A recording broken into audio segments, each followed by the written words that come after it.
Alden Richards, kinalampag ang tahimik na relasyon ni Catherine Bernardo.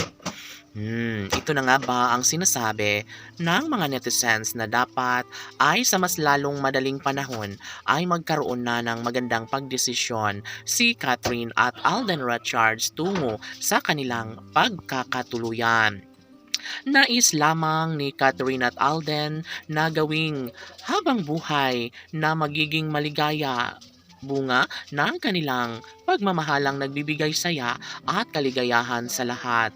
Hindi dahil naging matindi ang mga pagsubok sa relasyon ng Cat Den Love Team, dapat lamang na magkaroon ng walang hanggang pagmamahalan tunay ni Alden Richards at Catherine Bernardo.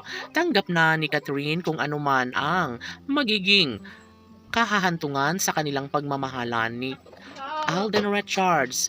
Umaasa ang taong bayan na magiging maligaya sa relasyon si Alden Richards at Catherine Bernardo. Laging pakatandaan na wala nang sinumang makakapigil pa sa kanilang relasyon dahil ito ang isa sa matagal ng pangarap, ito ang matagal ng hinahangad ng taong bayan.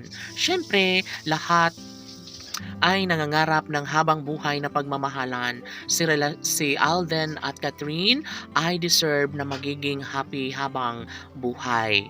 Tanong ng mga netizens, posible nga kaya na maikasal sa mas lalong madaling panahon si Alden Richards at Catherine Bernardo? Gayong marami ang mga pagsubok na pinagdadaanan sa relasyon ni Alden at Catherine. Pupwede nga kaya na maipaglaban ni Alden Richards ang lahat sa kanilang pagmamahalan, gayong maraming issue na may ibang mahal si Catherine Bernardo?